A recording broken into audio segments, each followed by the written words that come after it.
Hey, welcome to Your Local Note. We've got Hopscotch Jefferson with us this evening on tonight's Vidcast with yourlocalnote.com. We're going to be talking with them in just a few minutes about their music and about the band. Don't forget, we have streaming 24/7. We've got our concert calendar so you can see where you can see your favorite bands. Also, we've got free apps. You can just go to the respective stores, type in YLN, and download the free apps, that is. All right, now we're going to get to their first song, Hopscotch Jefferson. It's called Dirty Love Song, and this is yourlocalnote.com. I saw a mouse today, it wouldn't go away. It just sat there and sang dirty love songs. And while the rain had poured and we were very bored, though we could sing us our own dirty love song. And oh, how naturally it came to me. Let's go to Motel 8 with lots and lots of marmalade. Have freaky sex and leave all the mess for the maid. What scenario B? We buy a sweet RV and rob banks all across the country. But all I really wanna do is take a long hard look at you and say the dirtiest thing I can think of. And ooh, dirty love songs make me feel so wrong.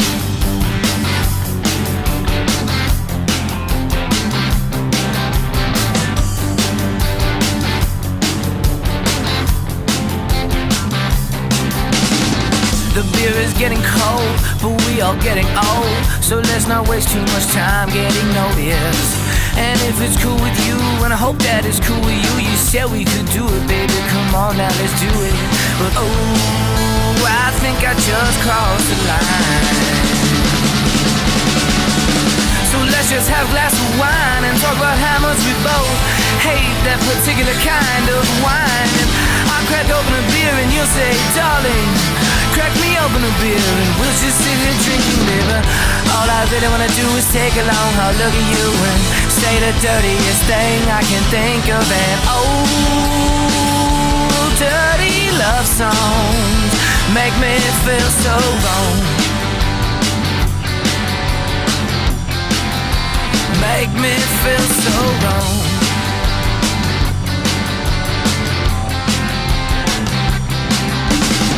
I saw a mouse today, it wouldn't go away.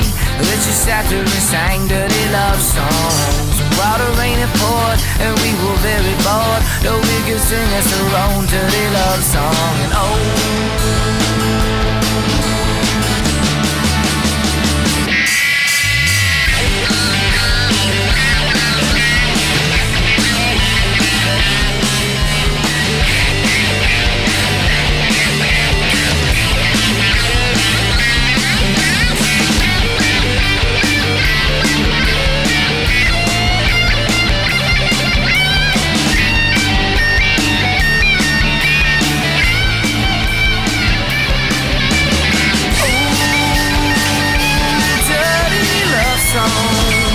make me feel so wrong.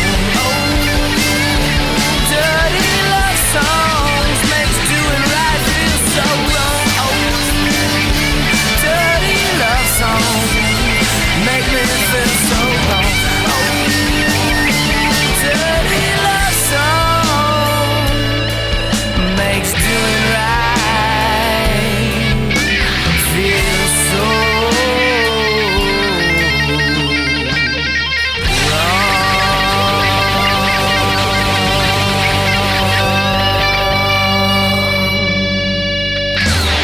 And we're back. All right, that is Hopscotch Jefferson and Dirty Love Song on yourlocalnote.com. And the voice guy there was Steve. Steve, why don't you start off and tell us about what you do with the band here? I'm Steve. I play guitar. I'm Hank. I also play guitar, and sometimes I play the fool. And I'm Pat, and I play the bass. All right, guys, let's get to the name of the band, Hopscotch Jefferson. How did you come up with that name? Well, take this one, Anthony. Wait, he's not here. Yeah, our drummer's not here. Anthony, the drummer's not here. Sorry, Anthony. And Hank. Well, we basically had a whole bunch of names we tried, and a lot of them are taken, a lot of them wouldn't work. So we just started trying to make each other laugh with ridiculous names, not unlike Pancake Jefferson and the Sausage Link, or Hopscotch Stevens and the Studs, or Chili Davis and the Moonlight Diners, things like that. And we just had a whole list of them, and I guess we just needed to name one day, so we just picked 2 of them and pushed them together. Plus, Pussy Riot was already taken. Okay. That too. So. Okay. All right. How long have you guys been together, and how did you get together as a band? Since July 2012. Yeah, me and Steve. Well, yeah, those 2 were together for a little bit, and then I pretty much got pulled into it unwillingly at first. It was I know. What was it? July? Was it 2 years ago? Yeah, 2 years ago.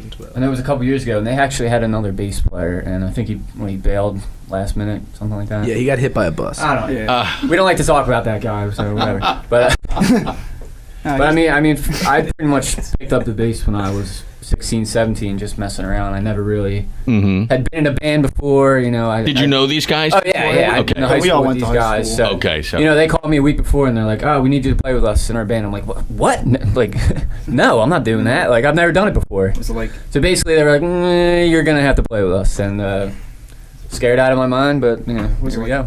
Days later or something, we played the Blockley, opening up for whoever. Who was it? Oh, Some person. Some country singer. The one that was supposed to go and sing for Nelson Mandela. Yeah, I forget. Whatever happened with that. I don't know. But He went back to it was literally like, he joined the band, and then we played a show like the next day, and then like... That's an interesting experience. I was so against it. I was like, guys, I'm not doing it. No way. Even up to like 45 minutes before we went on, I'm like, yo, we're not playing the song. I don't know. I don't know how to like And were you relax. concerned at Like- all? Or me and Hank were not concerned at all. Okay. I mean, I was fine. I just never played in front of people before, so I'm like, you know, freaking out. Like, Okay. but here we go. All right. Good, though. All right. Good. Dirty Love Song. What is it about? Who wrote it? I wrote that one. I guess it's just about songs you listen to on the radio. Sometimes they're just filthy, and it's everything about them and everything they mean, and it gets acceptable. There was a time when a Beatles song called "I Want to Hold Your Hand" was considered, you know, racy, and now it's just way worse than that. And I guess I just kind of was thinking about that, and just dirty love songs make me feel wrong. Okay. So it was something that is this sort of a knock on what's going on? Say that, yeah. Okay. Are you looking to then? Are your other songs? Do you then try to go in a different direction with the songs with that thought process? That particular thought process was for that song. Most of the songs, I don't know, when we write them based on different songs maybe we were listening to, we just maybe would steal a few styles we listened to from other bands. But okay. We try to make every song pretty unique. Hank, are you the main songwriter?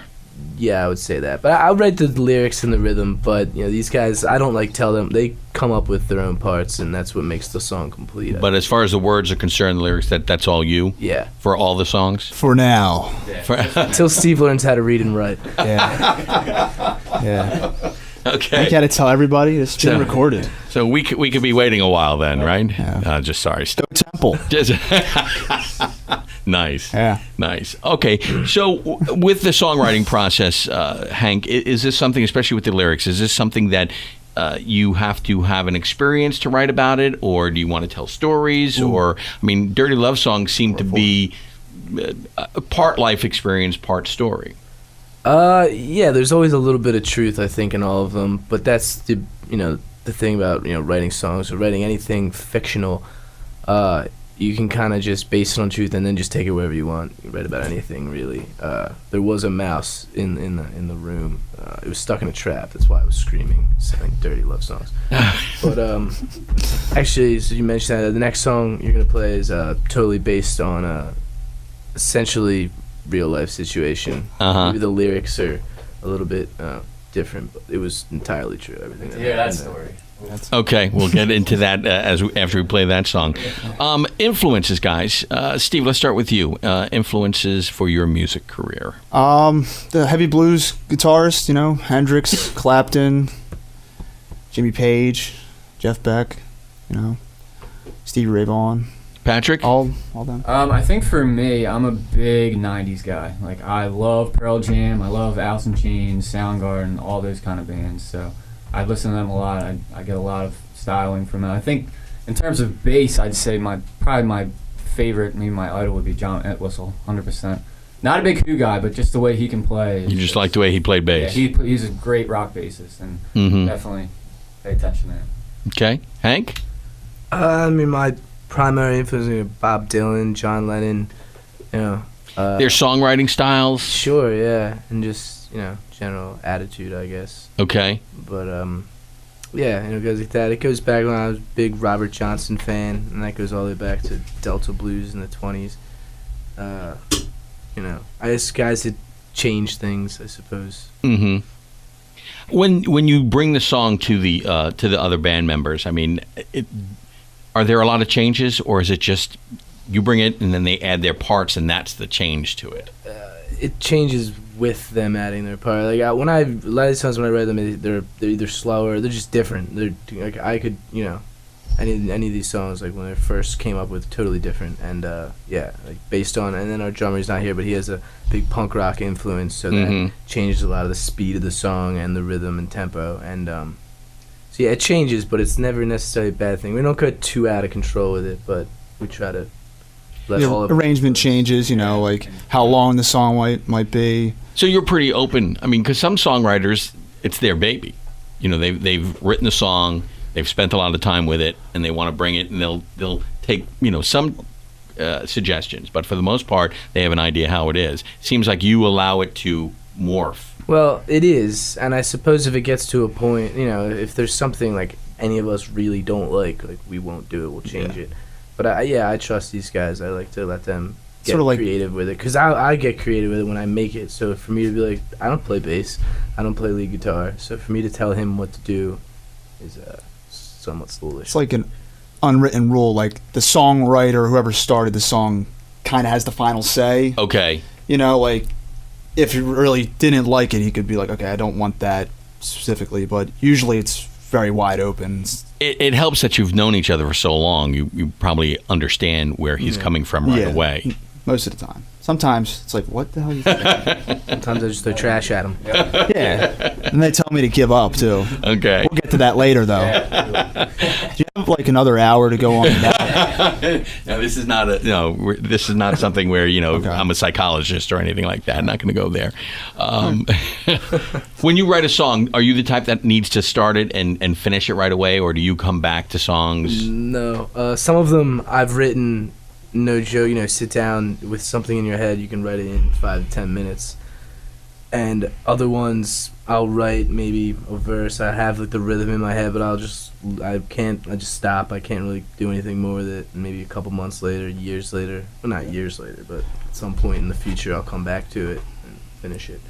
Have you ever had a song where you recorded it and then came back and said, you know what, I got a better idea for this, let's change this up? I guess with some of the demos we did originally. Yeah. Once we went to the studio, we really started to streamline things and cut out unnecessary parts. Okay.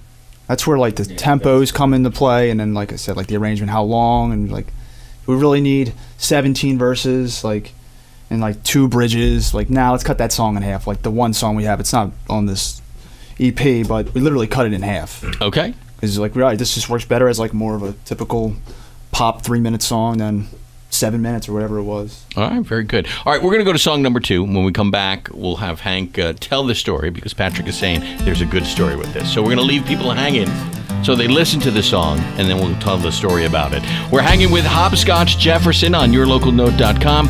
This song is 404 Carden Atlantic on yourlocalnote.com. Fred went to bed with a lump on his head. Hank's in the hallway thinking that he's dead. Big Bad Dave had a hell of a day, and it all started when the tour guide lady said, look at this floor, what a hell of a floor. Only 22 minutes till my arms get sore.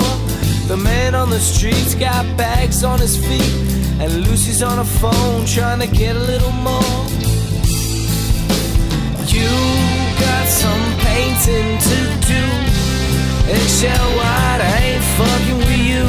this graffiti ain't gone by the time you move on, you'll have some explaining to do. You got some painting to do. Listen to what I'm saying to you. If this graffiti ain't gone by the time you move on, you'll have some explaining to do.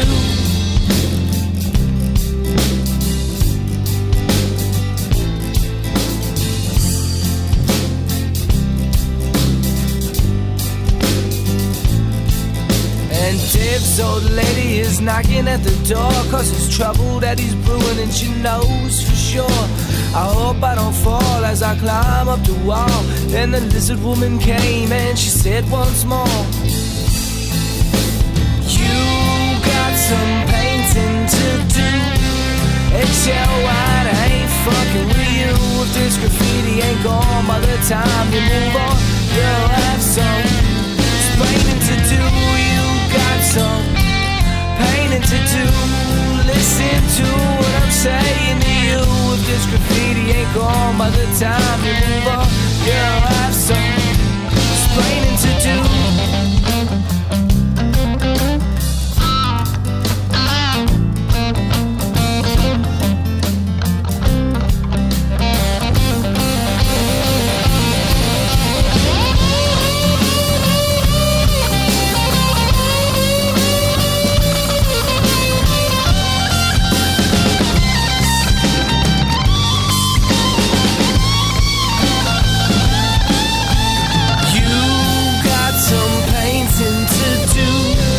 Eggshell white, I ain't fucking with you.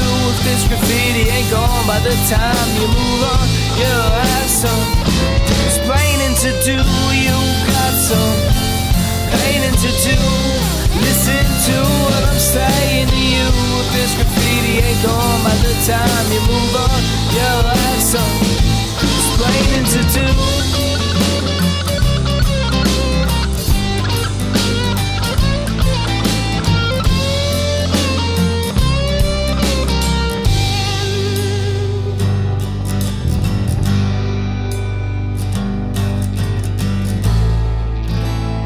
That is 404 Cardin Atlantic from the EP Ham and Friends, and the band is Hopscotch Jefferson, and this is yourlocalnote.com. We're back! Steve just like saying that. You got a shout out too, don't you? A quick shout out to Ross's mom.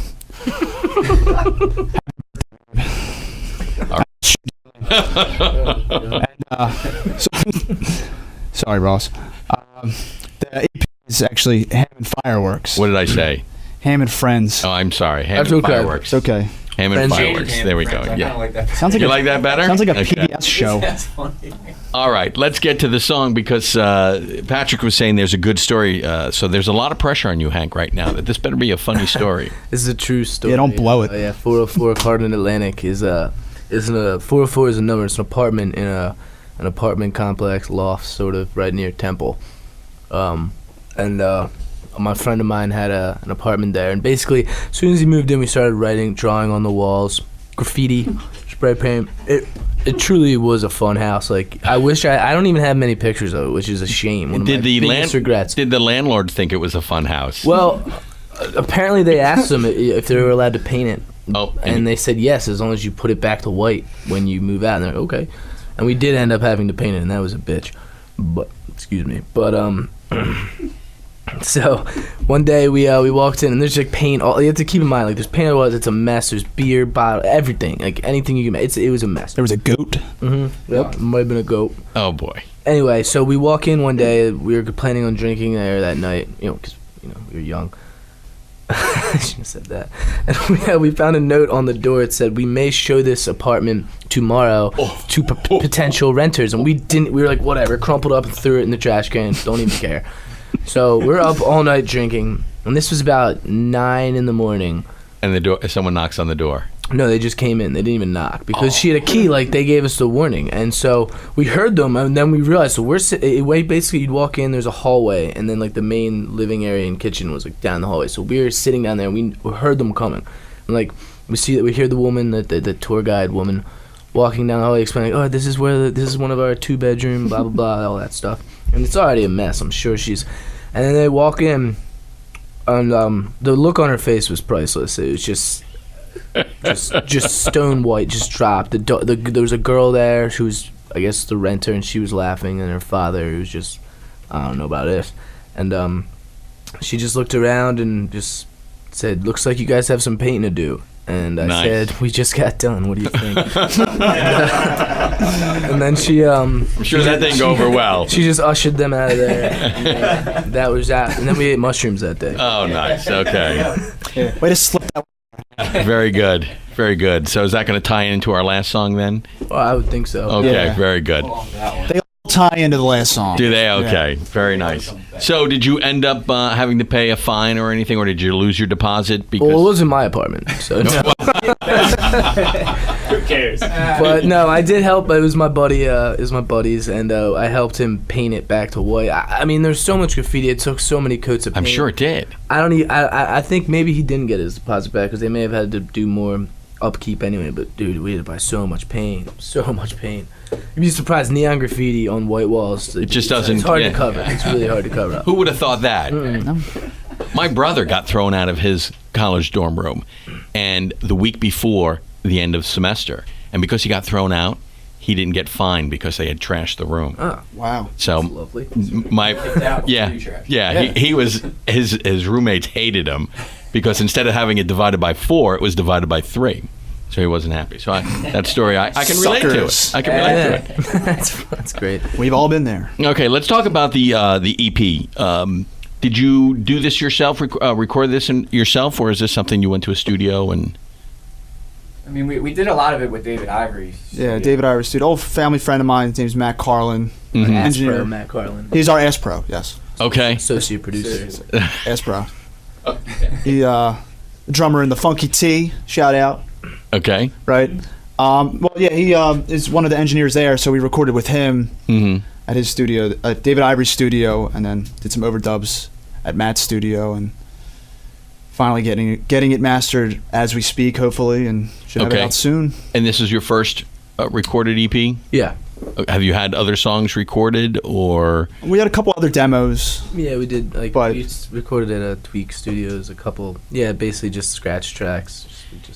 Now, did they give you a lot of suggestions when you were recording to help you with it, or was it they just took the songs, recorded it, and it was pretty much the way we let it Matt, was? have his input, and he did, have a lot of suggestions. But we eventually, made the call how we wanted it.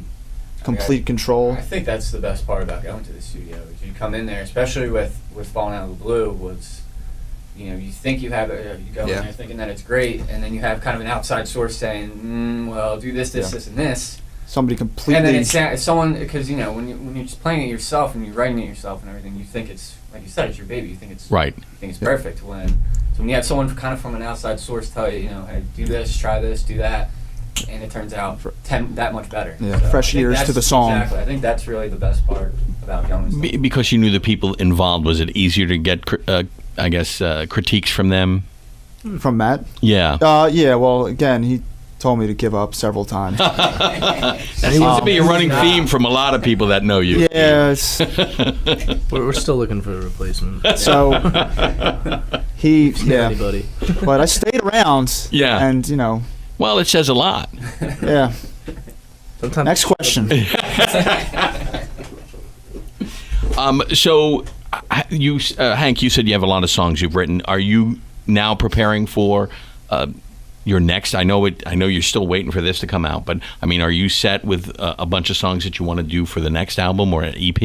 Yeah. I mean, we have a lot of songs that we consider, at least structure-wise, done, or essentially done, and we have them down well enough. So yeah, we have a handful more, and then after that, it would be long enough for a full-length album. I don't know when we're going to be doing that. We want to work on this EP first, and then maybe a second EP, maybe go that route. Okay.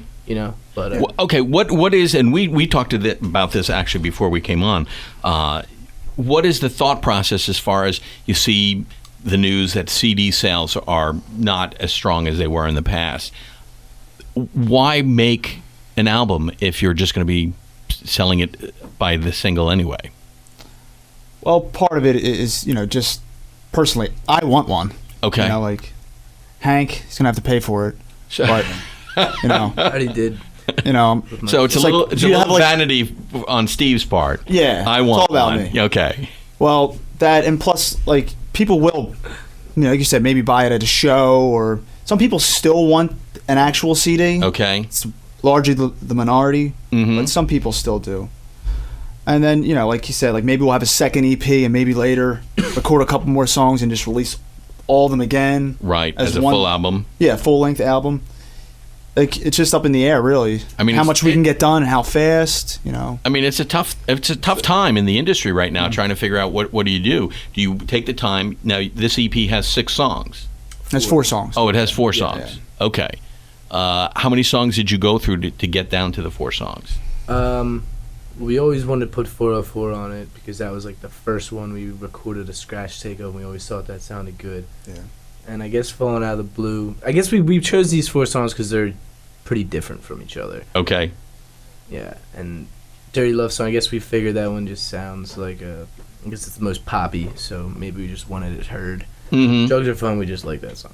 Yeah, we just love playing that song live. Do you get a good response from the audience? Not if we play it first. Really? We play it. They have to drink a little bit first. They have to And do to some us. drugs. They have to like see that they like us first. Yeah. I think. Really? We have opened Because- with it before, and people maybe necessarily didn't like it, but they just it's not totally our style. Yeah, you know? it's- That's a very interesting. Different song, so- Because that's the first song I listened to from you guys.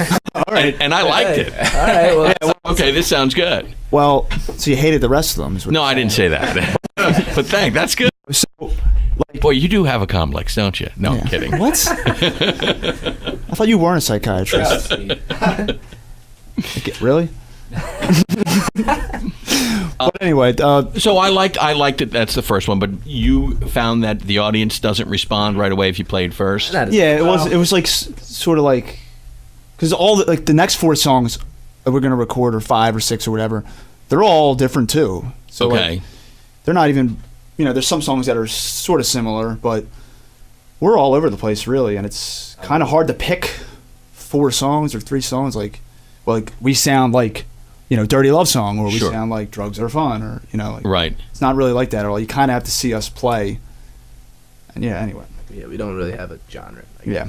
So you just play what you like, and We'll you call go it from Americana. there. It's We'll Americana. say Americana because that's a broad term, I guess. Yeah. That's my favorite part about it too, because I mean, there's times We where don't really have a style. people that try to, I guess, get famous, you're right, they have their sound, and you kind of got to stick to what their sound is. Like, I don't know, we just We don't really have a do style. whatever the hell we want. Kinda. Yeah. We don't really have a. Just throw it out there. Don't have to worry about it. We just like good music. I mean, we play, Okay. we play blues songs. No? Now, your fans then, do they? I guess they would like that you're unpredictable. You're not going to get the enjoy same. Both of them really like it. So, Again, the positive reinforcement from you. yes, they both like it. I told you they were going to call in. If they had But- phones, Yeah, they didn't text me back, though. Yeah. Okay. But, yeah. All right. Very good. Let's move on to song number 3, "Falling Out of the Blue." We'll play it, and then when we come back, we'll talk about the song. All right. You guys good with that? Excellent. All right, very good. We're hanging with Hopscotch Jefferson. Their EP is Ham and Fireworks, and this song is called "Falling Out of the Blue" on yourlocalnote.com.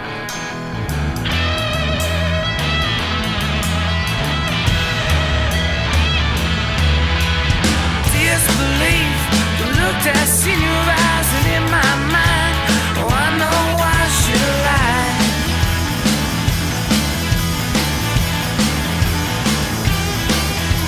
You say that honesty is the very best policy, baby. Honestly, I know I should lie.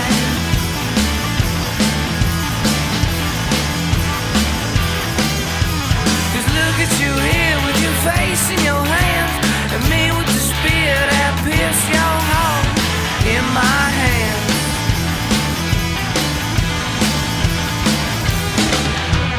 I know it sounds bad, but you won't let the truth, and all I ever wanted was you.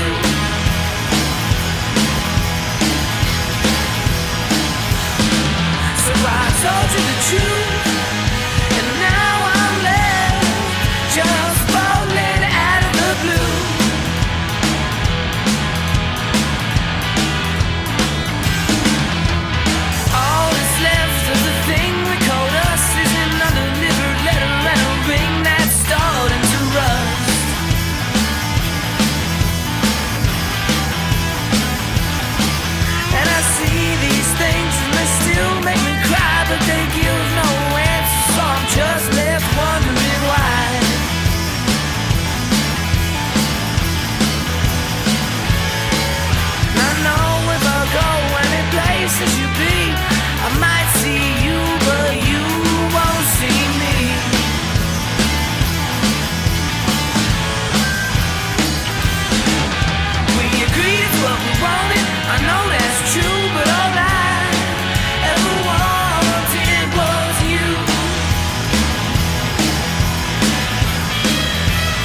The song is called Fallen Out of the Blue from the EP Ham and Fireworks. The band is Hopscotch Jefferson. And we're back! Steve is very happy with that.